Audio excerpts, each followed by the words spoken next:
Atenção! As imagens apresentadas neste vídeo são meramente ilustrativas e têm como objetivo enriquecer a ambientação da narrativa. O conteúdo aqui exposto é baseado na doutrina espírita, com base no livro O Livro dos Médiuns, de Allan Kardec.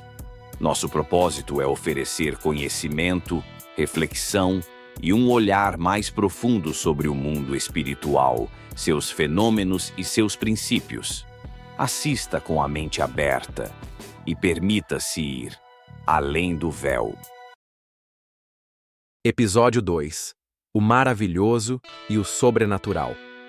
O quarto de Davi permanecia envolto em sombras suaves, filtradas pelas cortinas pesadas que mal deixavam o sol penetrar. A perda recente do pai ainda pairava no ar como um aroma antigo, impossível de dissipar. Mas havia algo mais. Algo que começava a se mover sob a superfície da realidade.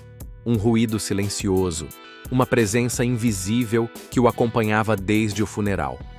Era estranho como certos momentos pareciam vibrar com mais intensidade do que outros. O tilintar do relógio de parede, o ranger da madeira sob os pés, a sensação de que alguém o observava, mesmo quando estava sozinho. "Eu sei que você está aí", murmurou Davi uma noite, olhando para o canto vazio do quarto. Não houve resposta, mas no íntimo ele sabia. Havia mais entre o céu e a terra do que os olhos podiam enxergar.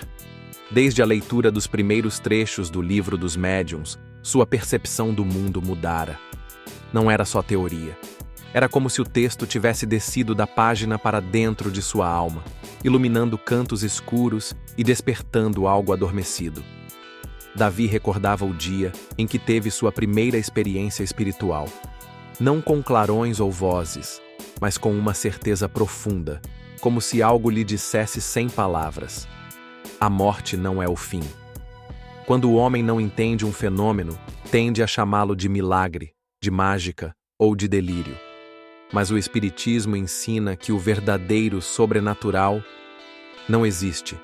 O que há são leis ainda não compreendidas. Davi estava aprendendo a olhar o mundo com novos olhos. Sentado à mesa com uma vela acesa, folheava um caderno onde começara a registrar seus pensamentos e sonhos. Aquilo se tornara quase um diário espiritual. Havia anotado: "Sonhei com meu pai. Não falamos, mas ele me olhava como se dissesse: continue, não pare, a verdade está próxima." Era apenas um sonho? Ou algo mais? A mente racional de Davi queria respostas, mas o coração sentia. Naquela noite, Davi ouviu novamente o som. Fraco, quase imperceptível, mas não era sua imaginação. A cortina balançou levemente e o cheiro familiar de incenso antigo invadiu o quarto. Ele se levantou devagar. Algo, ou alguém, estava tentando se comunicar. E dessa vez, ele estava pronto para ouvir. Pela manhã, Davi ainda sentia no peito a vibração estranha da noite anterior. Algo se movera, sem dúvida. E não era fruto da imaginação. O cheiro de incenso, a brisa súbita, a sensação de uma presença invisível. Tudo isso permanecia com ele como um eco espiritual. Ele não contou a ninguém. Não ainda. Mas, movido pela inquietação, voltou à livraria espírita da cidade. Precisava encontrar respostas. E talvez, ferramentas. "Você voltou", disse a atendente com um leve sorriso. "Eu estou tentando entender", respondeu ele olhando em volta. "Há muitos tentando.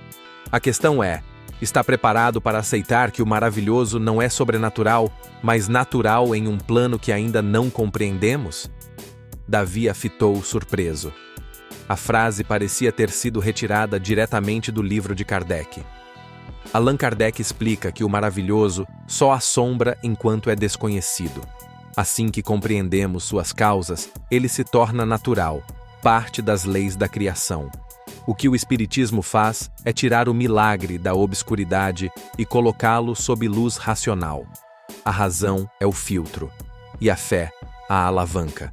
Não há milagres, há leis desconhecidas. afirmava o codificador. O que chamamos de sobrenatural é apenas o reflexo da nossa ignorância. Davi saiu da livraria com mais alguns volumes, O Céu e o Inferno e a Gênese, além de um livreto sobre manifestações espirituais espontâneas. Caminhou até um banco da praça, sentou-se à sombra e começou a ler ali mesmo. E então, como se o universo respondesse ao seu desejo de compreender, algo aconteceu. Um homem idoso, de terno antiquado, sentou-se ao lado dele sem dizer nada. Davi estranhou sua aparência, não pelo rosto, mas pela presença, serena, intensa e quase etérea. Buscando respostas? Perguntou o velho, fitando o céu. Sim, respondeu Davi instintivamente. Então prepare-se para mais perguntas, porque quem entra nesse caminho nunca mais volta o mesmo. Quando Davi olhou para o lado novamente, o banco estava vazio. Davi levou a mão ao peito. O coração batia devagar, mas firme. Ele sentia que o véu entre os mundos havia se movido novamente e que agora as perguntas se tornariam mais profundas. A realidade visível já não era suficiente. O velho sumira como fumaça ao vento. Davi não sabia se havia sido uma alucinação, uma intervenção espiritual ou apenas alguém excêntrico. Mas o fato era, sentia-se observado, não com medo, mas com intensidade, como se olhos invisíveis o sondassem. Não para julgá-lo, mas para guiá-lo. Ao chegar em casa, colocou os livros sobre a mesa. O ambiente estava silencioso demais, e por isso decidiu colocar uma música clássica de fundo. Chopin. Sempre funcionava para clarear a mente. Com um caderno e uma caneta, começou a fazer anotações das leituras. Em A Gênese, encontrou um trecho que fez seu corpo arrepiar. Nada do que foi dito sobre os espíritos tem por fim provocar o maravilhoso, mas ao contrário, mostrar que esse maravilhoso é apenas o desconhecido. O espiritismo o racionaliza e o submete à análise lógica. Kardec, ao abordar o maravilhoso e o sobrenatural, insiste em mostrar que a fé raciocinada deve prevalecer. Tudo que escapa às leis conhecidas deve ser investigado, sim, mas com o rigor da razão e a serenidade da alma. A maravilha que espanta é a mesma que encanta, mas o espiritismo não quer encantamento cego, quer compreensão lúcida. E para isso, não basta sentir. É preciso estudar. Em um dos grupos de leitura online que havia começado a frequentar, Davi conheceu outras pessoas que buscavam o mesmo: respostas. Um deles, Rafael, parecia especialmente experiente. Era cético, mas respeitoso, um químico de profissão e estudioso do espiritismo por mais de 20 anos. O maravilhoso pode ser uma armadilha, dizia Rafael durante as reuniões no Zoom. Como assim? Perguntou Davi, curioso. Porque quem busca milagre por vaidade vai acabar encontrando ilusão. A mente projeta. A fé, quando não é racional, vira superstição. Então nada é sobrenatural? Nada. Há apenas o natural ainda não compreendido. As palavras de Rafael ecoaram por dias. Davi passou a observar com outros olhos vídeos e conteúdos que antes lhe causavam deslumbramento. Fenômenos mediúnicos, aparições, psicografias. Agora, procurava ver não o espetáculo, mas o ensinamento por trás.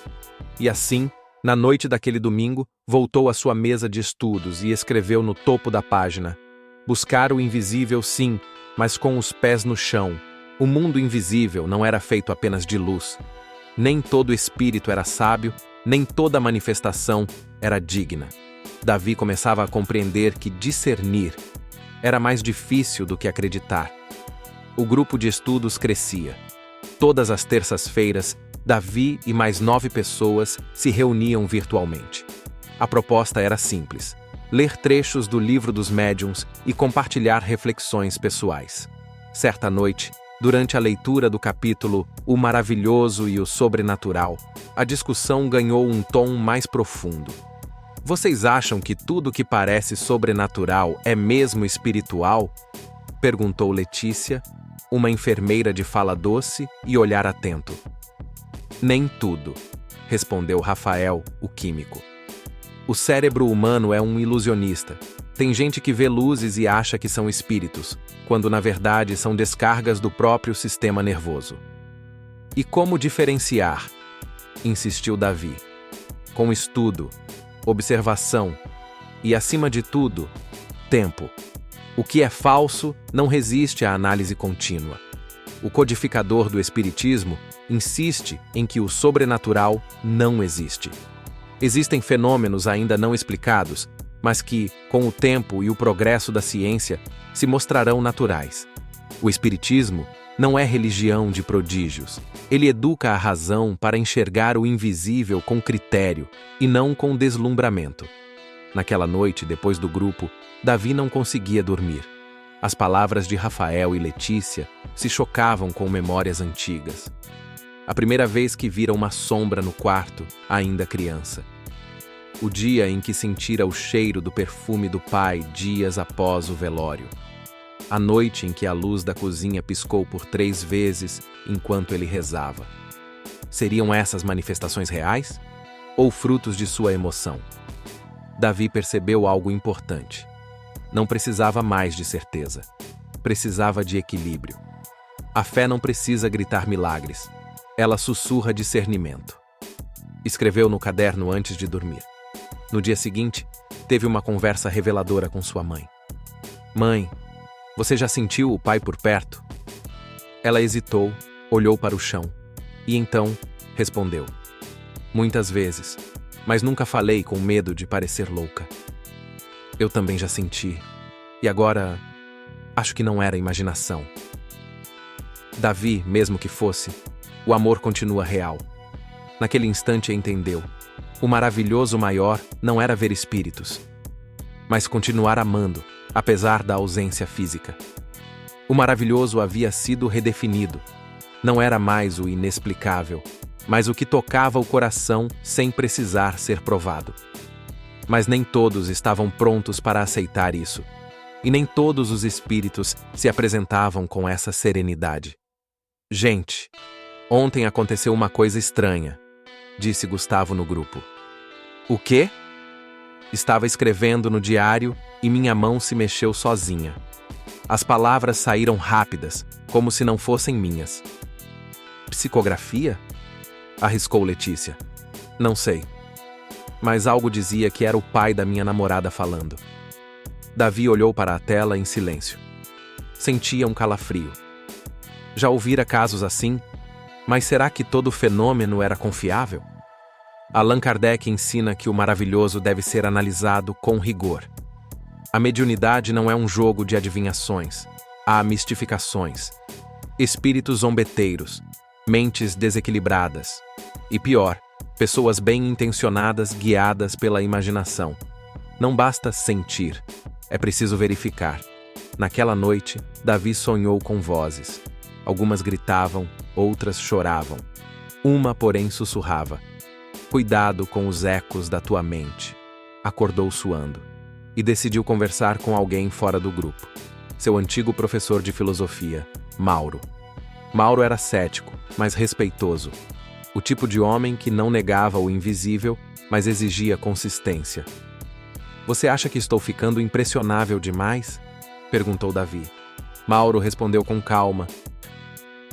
O que você estuda é fascinante, mas lembre-se, fé sem razão vira fanatismo. Razão sem fé vira arrogância. Busque equilíbrio. Mas eu sinto que tem algo além. Sentir é o início, mas você precisa experimentar, observar e comparar. Esse é o caminho do verdadeiro médium, não do iludido. Davi saiu daquela conversa com um novo objetivo: entender como os espíritos se manifestam. Quais as leis, os limites, as armadilhas. A dúvida, longe de ser um problema, tornava-se um motor de busca. Davi passou os dias seguintes imerso em leitura. Estava diferente, menos fascinado, mais criterioso. Começava a perceber que nem tudo que é estranho vem do além, e que o sobrenatural, muitas vezes, é apenas o natural desconhecido. Em seu quarto, com as luzes baixas e o som de uma tempestade ao fundo, refletia: será que estamos usando o espiritismo como se fosse uma lanterna mágica para fugir da dor, da dúvida ou da responsabilidade de pensar por nós mesmos? Voltou às anotações de Kardec. Crer com muita facilidade é o oposto de crer com inteligência. Aquilo ecoou fundo. Sentiu que estava diante de uma porta. A chave era o método. Na próxima reunião do grupo, Davi sugeriu: e se a gente parasse de buscar só os fenômenos e começasse a entender como eles funcionam? Gustavo concordou. A gente está tentando entender o mundo espiritual sem sequer dominar o terreno que pisa. Letícia completou. Vamos buscar a razão, mas sem perder o coração. E foi assim, com lápis, papel e muitas perguntas, que eles deram o próximo passo. Porque o véu entre os mundos só se move para aqueles que caminham com consciência. Se você deseja testar o que realmente aprendeu nesta jornada com Davi, temos algo especial para você. Preparamos um material exclusivo, um PDF com os resumos e exercícios dos primeiros episódios, baseados no Livro dos Médiuns. Foi feito com cuidado, para aprofundar seu estudo e ajudar você a atravessar o véu com mais consciência. Para receber é simples. Siga o canal no YouTube, curta e comente este episódio. Compartilhe com 5 pessoas e envie a palavra ALEM no direct do nosso Instagram. O PDF será enviado diretamente para você. Porque aqui, o conhecimento é luz. E só compartilha a luz quem caminha com ela. Até o próximo episódio. Sobrenatural. Além do véu. Você já ouviu, já sentiu, já suspeitou. Mas como saber se é real ou apenas projeção da sua mente? No próximo episódio, Davi vai descobrir que os espíritos não apenas se comunicam, eles obedecem a leis. E entender essas leis pode mudar tudo. Prepare-se para adentrar o episódio 3. O método.